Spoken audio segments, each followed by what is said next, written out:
Bendiciones, mi nombre es Luis Daniel, que la paz del Señor Jesucristo esté en cada uno de sus hogares, es mi anhelo. Esta es la segunda parte en la serie Conociendo los tiempos. Espero que usted pueda tomar esto como un insumo para su vida espiritual, para la formación espiritual, pesando toda la información que se le va a dar a continuación con la misma palabra del Señor. En esta ocasión traemos un tema que levanta suspicacias, es la dispensación o el dispensacionalismo. Este concepto en alguna medida lo manejamos algunos creyentes creyendo, valga la redundancia, en que Dios ha trabajado durante todo el tiempo, o sea, la línea de tiempo humana, el trato de Dios con el hombre por medio de dispensaciones, por medio de segmentos, Dios trabajando por periodos con respecto a la humanidad. Y este no es un concepto antojadizo, no es un concepto incluso ni siquiera humano. Usted puede comprobarlo, es un concepto que está en el mismo corazón de Dios. Pablo mismo lo expresa de la siguiente manera en la carta a los Efesios. Dice, a mí, que soy menos que el más pequeño de todos los santos, me fue dada esta gracia de anunciar entre los gentiles el evangelio de las inescrutables riquezas de Cristo y de aclarar a todos cuál sea la dispensación del misterio escondido desde los siglos en Dios, que creó todas las cosas. Es decir, para comprenderlo, Pablo lo que está diciendo es, a mí se me encargó este trabajo de poder anunciar mediante a los gentiles, mediante el Evangelio también, estas riquezas del conocimiento de Dios por dispensaciones. Dice que es un misterio que está escondido en siglos. Cuando Pablo menciona la palabra siglos, está hablando de tiempo, ¿verdad? Entonces, Pablo lo que está diciendo es, simple y sencillamente, lo que ya, el concepto que ya manejamos. ¿Cómo es que Dios viene dispensando de una u otra manera su trato personal con la humanidad? Y para eso hemos generado una línea de tiempo para poder comprenderla. Tenemos la primera dispensación o el primer segmento de tiempo en el cual Dios empezó a trabajar con el humano fue precisamente en el jardín de Edén, del Edén. El primer humano que aparece es Adán.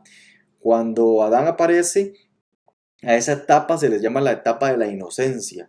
Hay un solo mandamiento, de ese fruto no se come, punto. Y de alguna u otra manera no había necesidad de buscar la salvación, porque ya Dios había en alguna medida ya había diseñado todo acorde a su voluntad, en una armonía perfecta en el Edén. Sin embargo, sabemos la historia que después viene de la costilla de Adán, nace Eva. Eva pone oídos a la serpiente, que es la representación de Satanás. La serpiente la engaña.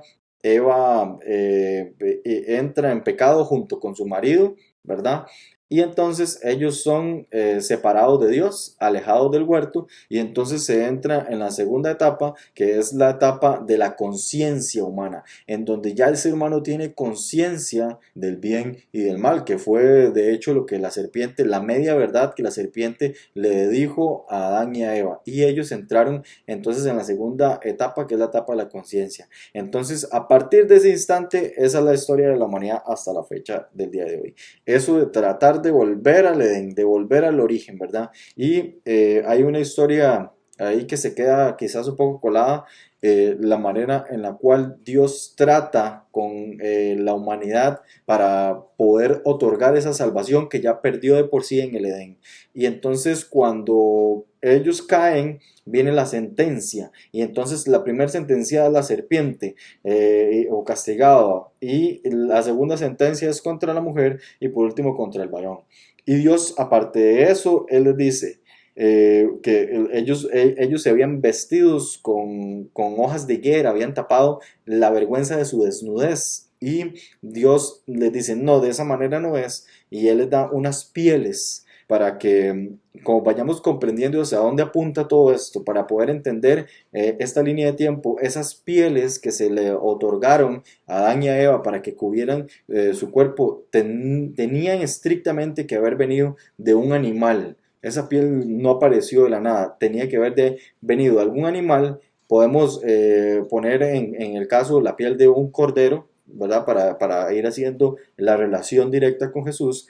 Y este cordero fue inocente con respecto a lo que hicieron ellos. Entonces, ese cordero tuvo que haber sido, qué sé yo, degollado, su sangre fluyó, todas sus entrañas tuvieron que haber sido arrancadas de sí, y esa piel tuvo que haber quedado limpia para poder cubrir ahora sí de una manera correcta la desnudez, es decir, el pecado de Adán y Eva. Desde el mismo inicio, desde el mismo origen, porque eso es lo que significa Génesis, desde el mismo instante en que el humano decide romper la relación con Dios, hacerse enemigo de Dios, transgredir la ley de Dios, decirle, Señor, tu ley no nos importa, somos ley para nosotros mismos, es entonces cuando Dios de una vez activa el plan de salvación. No se le ocurrió en la cruz del Calvario, se le ocurrió desde el mismo origen del pecado y la maldad. Entonces estamos en esa segunda etapa. Yo lo referencio en este caso con Adán para entender dónde estamos posicionados. En este caso con Caín, que mató a su hermano Abel, que ya tenía conciencia de lo que era el bien y el mal. Después tenemos una segunda etapa que es el gobierno humano. Acá lo referencio con Noé. Esto es para los que están leyendo la Biblia se puedan sentir familiarizados. Ah, sí, yo voy leyendo por acá, ya yo eso lo leí. Entonces, para que vayan comprendiendo. Entonces, es donde ocurre el gobierno humano. Bueno, pasa el diluvio, y Noé junto a su familia empiezan a poblar la tierra, entonces ya empiezan a haber asentamientos y existe aquella historia de la Torre de Babel y en fin, sigue el trato de la humanidad. Pero entonces Dios busca en ese trato de la humanidad, busca un personaje, Abraham, y entonces ya viene una etapa inserta ahí, ¿verdad? En el gobierno humano, en donde Dios elige ya a su pueblo de por sí y mediante una promesa. Y yo no sé si ustedes recuerdan esa promesa. Acá en la gráfica vemos que dicha promesa se extiende a lo largo de todo el gráfico y es por una sencilla razón, porque Dios le dijo lo siguiente a Abraham: Abraham, abandona tu tierra natal, la casa de tu padre, y ve al país que yo te indicaré, y haré de ti una gran nación, y por ti se bendecirán todas las familias de la tierra. Entonces, esa promesa sigue vigente. Esa promesa sigue activa y para gloria de Dios y para dicha nuestra, esa promesa nos cubre a nosotros. Entonces, por eso es que en el gráfico se ve esta plasta blanca para comprender de que esa promesa sigue vigente. Después aparece un personaje consecuente de esta promesa. Y recordamos así rápidamente que Abraham tuvo su hijo que se llama Isaac. Isaac tuvo después a su otro hijo, tuvo más hijos desde luego, pero la promesa iba recayendo sobre ellos, a Jacob. Y Jacob, más adelante, que tiene los 12 patriarcas, que son las 12 tribus de Israel, ¿verdad? A Jacob, Jacob, Dios le cambia el nombre y le da el nombre de Israel. Israel en este momento actual, en el 2020, es el país que está allá en Medio Oriente. Este es el origen de ese país. Nace de este hombre que se llama Jacob, al cual Dios le cambia el nombre y le da el nombre por Israel. Y Dios le otorga a este pueblo una ley. Y entonces ya le dice, ok, Dios está trabajando ahora con la humanidad en esta dispensación de la siguiente manera. Y Dios le está diciendo, si usted quiere ser salvo, bueno, entonces usted tiene que pertenecer a Israel. Usted tiene que ejecutar ciertas leyes, tiene que entender que se va a dirigir, mi pueblo se va a regir por ciertos mandatos y usted ciertos mandamientos, los cuales usted debe de cumplir. Entonces, por decir algo, si alguien quería ser salvo, tenía que ser de Israel. Por eso una mujer moabita tenía que, si quería ser salva, tenía que juntarse o hacerse de la ciudadanía de Israel. Y entonces aquí ocurre algo maravilloso, y es que empiezan a replicarse esto que estaba desde el corazón de Dios en el Edén, junto con la ley mosaica. Y empieza Dios a decirle, bueno, cada año, cada padre de familia tiene que ofrecer en holocausto un cordero limpio, puro, sin mancha, y lo van a ofrecer en holocausto, lo van a degollar, la sangre va a verterse, el padre de familia va a poner su mano en la cabeza para transmitir el pecado de toda su familia, y bueno, y una serie de ritos y una serie de situaciones que empiezan a otorgarle al pueblo israelita propiamente, y ellos iban cumpliéndolo año a año. Como lo menciona el autor de Hebreos, esto era una sombra de lo que había de venir, nada más. Era algo, un recordatorio. pero era lo que les estaba recordando era, en algún momento, como un animal no puede cubrir los pecados de toda la humanidad, tiene que venir un humano perfecto. Y eso es lo que vamos a ver a continuación, que en algún momento de la historia Dios mismo decidió descender de los cielos a morir por usted y por mí. Esa historia la vimos en la enseñanza pasada, por si usted desea pegarle una revisada. Y entonces ese cordero que tanto Israel estuvo matando año con año, ese animalito, el ejemplo de ese animal venía a ser la representación de cómo iba a morir Jesucristo. Que por cierto, lo mataron los mismos judíos, sus mismos hermanos lo mataron en la cruz del Calvario y él al tercer día resucitó. Y entonces pasamos de ese periodo de la ley, en donde quien está atendiendo en ese momento Dios es a Israel, le pone pausa en el momento que Jesucristo viene y muere en la cruz y continúa con otro periodo maravilloso que es el periodo de la gracia. Y aquí aparece la iglesia, su esposa, la esposa del Cordero. La iglesia viene a formar un grupo o una dispensación distinta. Entonces, si a alguien ahorita en estos momentos, porque es el periodo que estamos viviendo, del pueblo israelita quisiera ser salvo, la única manera en que sea salvo es por medio de la iglesia. Acomodándose a todas las situaciones, a todos los mandatos, todas lo que tiene que ver ahorita con la iglesia, que después vamos a desarrollar con mayor amplitud, pero ya la ley de alguna manera no es que ya deja de existir, sino que es que el método por el cual la humanidad puede ser salvo es a través de la gracia dada a la iglesia. Hay una dispensación diferente en la inocencia o en la conciencia o en la ley misma o en la gracia misma, y entonces nosotros tenemos que entender ese tipo de cosas.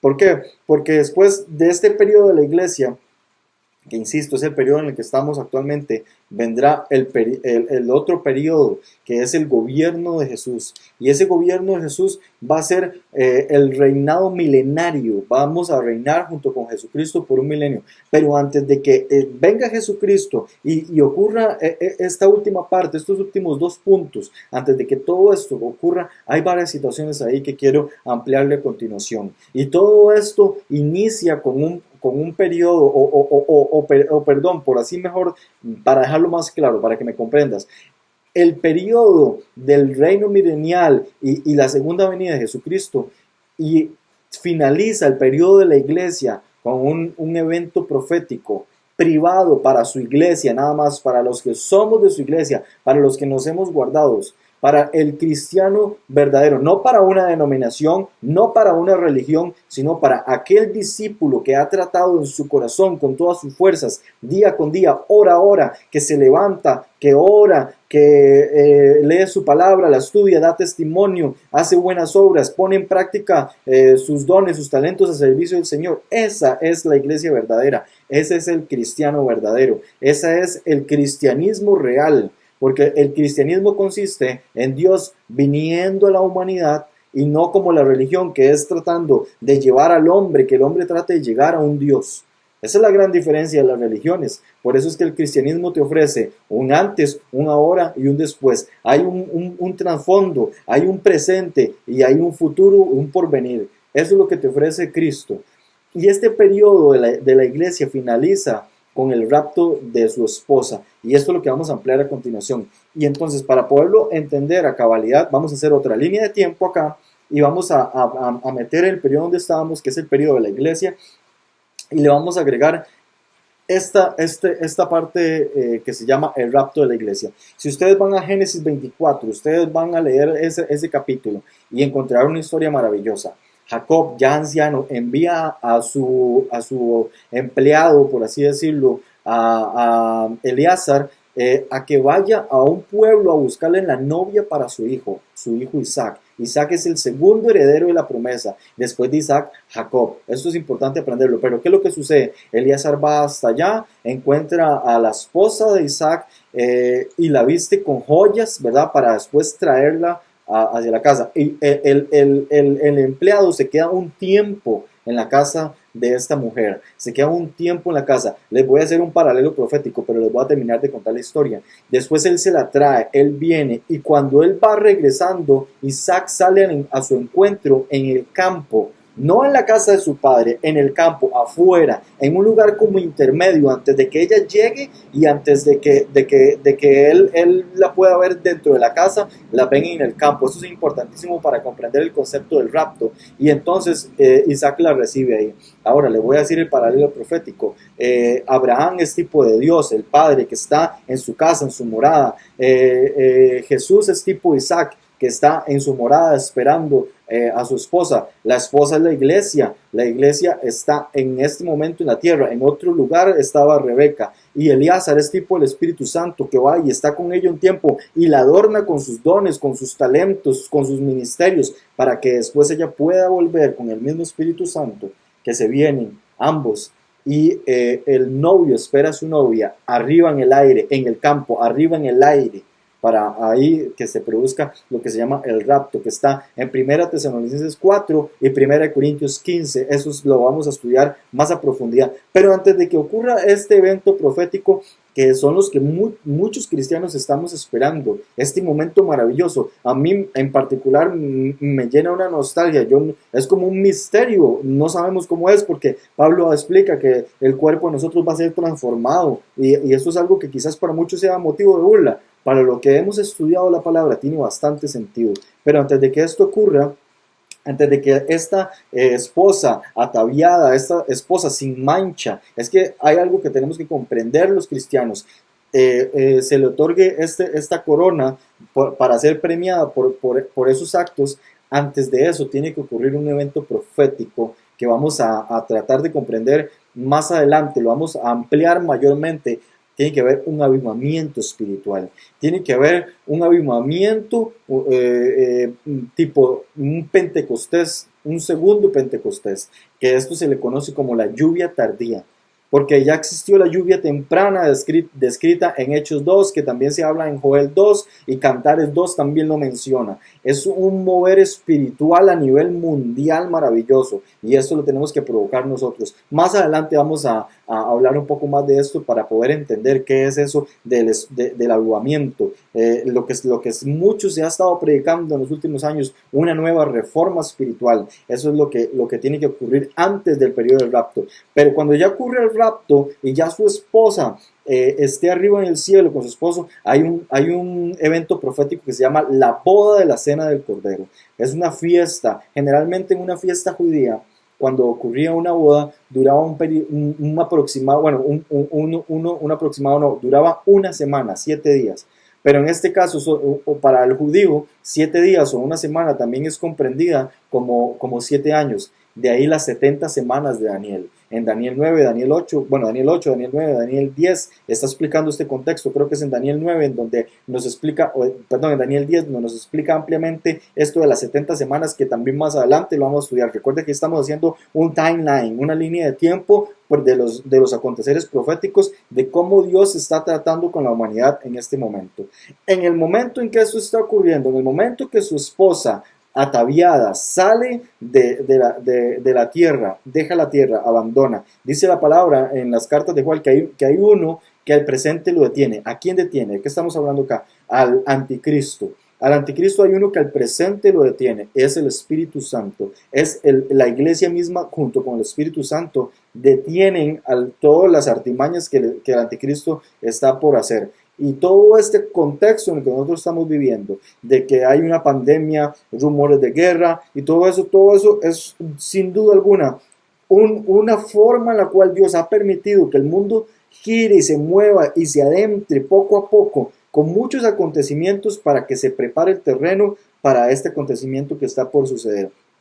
Nosotros vamos a estar, los que hayamos creído en Cristo, vamos a estar en la cena de las bodas del Cordero. Hay una actividad que es propiamente en esa cena que se le conoce como el bima de Cristo. Es donde los cristianos verdaderos van a ser galardonados por sus obras. Según heno, hojarasca o madera, van a ser pasadas por fuego. O sea que si sus obras son semejantes a esos materiales y se pasan por fuego y se quemaron, esas fueron sus obras.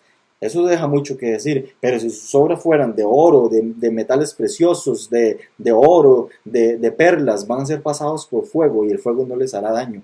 Eso también deja mucho que decir para que usted lo tome en cuenta. ¿Cuál es la intención de su corazón cuando usted está haciendo buenas obras? Y esa va a ser un fiestón en el que nosotros vamos a estar allá. No vamos a ser condenados, pero sus obras van a ser pesadas y así nosotros vamos a ser premiados en la cena de la boda del Cordero. Pero mientras nosotros estemos allá, en esta fiesta va a estar ocurriendo las últimas semanas de Daniel. Entonces, Dios termina una dispensación, que era la que estábamos hablando antes, que es con su pueblo, la iglesia, y empieza a trabajar y le pone play, le había puesto pausa, ahora le pone play a Israel y empieza a trabajar con Israel. Y Israel entra en un periodo que muchos ya conocen esto del 666 y es el periodo que se conoce como la gran tribulación, la última semana de Daniel. Y vemos que, por ejemplo, se puso en la gráfica, a la mitad de la semana se puso rojo el resto de la ciudad. Eso es para que comprendan lo siguiente. Según Daniel, el anticristo va a hacer un pacto. Antes de que venga el anticristo tiene que haber un falso profeta, tipo como Satanás todo lo copia y todo, y son copias hasta mal hechas. Lo que va a tratar de hacer el falso profeta es hacer las veces de Juan el Bautista, que estuvo anunciando que vendría una vez un Mesías prometido. ¿Por qué? Porque él va a tratar de engañar a los israelitas, a los judíos actuales, porque en aquel momento a Jesús, y bueno, y actualmente a Jesús no lo reconocen como Dios, como el Cristo de gloria, sino que lo reconocen como un profeta más, como alguien de Dios, como un hombre que vino y hizo milagros, pero como hasta ahí. No lo reconocen como con el señorío que deberían reconocerlo. Y entonces ellos van a confiar en este personaje, ¿verdad? Va a ser un falso profeta, para que ustedes pongan mucha atención cuando ustedes empiecen a escuchar de que, por ejemplo, un 24 de mayo del 2020, un líder mundial religioso empiece a convocar entidades religiosas de todas las religiones a que se reúnan en un solo lugar porque hay que luchar por la paz del mundo, llamado eso ecumenismo. Cuando ustedes empiecen a ver ese tipo de cosas que estén sucediendo en un momento futuro, no sé cuándo, cuando ustedes vean ese tipo de cosas, es porque el rapto de la iglesia está a punto de ocurrir, es porque los tiempos finales están por acercar. Pero les tengo la buena noticia: los que hayamos creído en Cristo no veremos esta situación, las cuales le voy a pasar a contar. El anticristo, al ser anunciado por el falso profeta como hombre de paz, él va a lograr la paz en Medio Oriente, él va a lograr la paz en Israel, todos los países que quieren atacar a Israel, él va a lograr que eso sea un momento de paz. Y entonces va a haber en esa última semana, que está comprendida por 7 años, eso es lo que significa una semana, 7 años, en los 3 años y medio primero va a haber un periodo de paz hermosísimo a lo largo de toda la historia de la humanidad. Paz como nunca la ha habido, paz, cero rumores de guerra, ya no va a haber nada que a la humanidad le atrofie las ideas, lo ponga triste o lo enferme, sino que va a ser periodo de paz, de tranquilidad. Pero la mitad del pacto, dice Daniel, que el anticristo, el inicuo, el hombre de pecado, va a romper el tratado y se va a querer sentar en el trono y querer ser como Dios. Y va a pretender que le sirvan y le adoren como Dios. Los israelitas desde luego no adoran a nadie que no sea Yahvé. Y entonces él se va a creer como Dios y entonces va a empezar a hacer masacres y entonces va a empezar a tratar mal a los israelitas. Me temo que en esta dispensación hay algo que está ocurriendo en ese momento. Es algo espantoso, pero recordemos que sin derramamiento de sangre no hay remisión de pecados. Así se instituyó desde el principio. Recordemos aquella piel. Sin derramamiento de sangre de un cordero puro, sin mancha, no podría haber remisión de pecados. En la ley también lo mismo. Con Jesucristo fue lo que sucedió. Por eso Jesucristo murió por nosotros, para que se remitieran los pecados. En este periodo, la única manera en la cual los israelitas o cualquier persona que esté viva en ese momento pueda ser salva es a través de su muerte, de que su sangre corra. Es la única manera en que se pueden salvar. Y entonces esto finaliza, estos 3 años y medio de más, formando los 7 años, la última semana de Daniel, finaliza con la venida de Jesucristo. Jesucristo viniendo en su caballo blanco con un cinto que lo pasa de lado a lado, que dice justo y verdadero, con una espada poderosa, un guerrero que viene a batallar. Esto ocurre en lo que se conoce como el Armagedón, que es una batalla que ocurre en el valle de Megiddo. Todas las tribus de la tierra se van a ir en contra de Jerusalén, de Israel en contra de Israel y de Jesucristo. Y Jesucristo viene con sus santas decenas de millares a defender a su pueblo amado, a acabar con aquellos que se pusieron en contra de él. Dice las Escrituras. Ponga mucha atención para que usted vea del nivel que estamos hablando, de esa magnitud.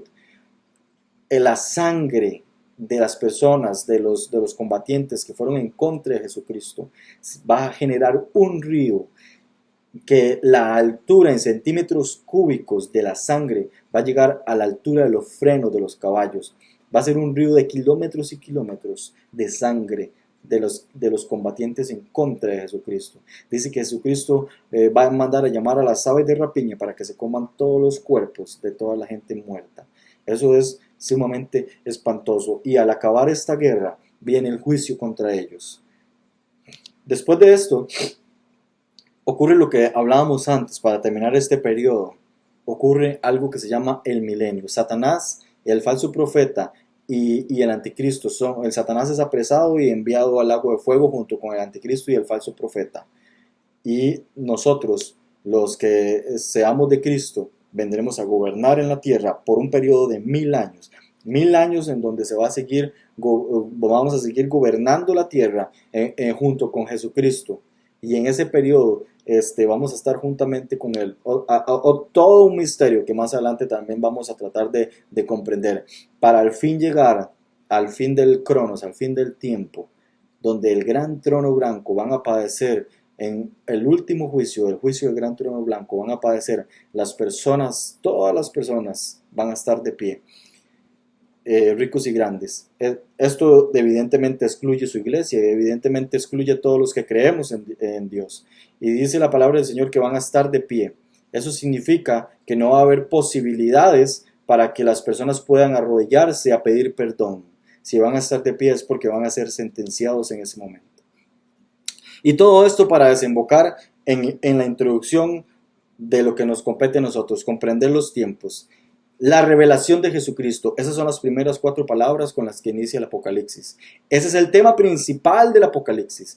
No le perdono que usted me diga las revelaciones. No, no son revelaciones, es una revelación. La revelación de Jesucristo. Y es el único tema que tiene a lo largo ese libro. Y no solo ese libro, todo el libro de la Biblia, todos los libros de la Biblia apuntan hacia Jesús. Es como un río que corre de principio a fin, de fin a principio, en donde Jesús se manifiesta por todo lado. Pero acá es donde se nos revela a Jesucristo, inefable, ese glorioso, el magnífico, el altísimo Jesucristo.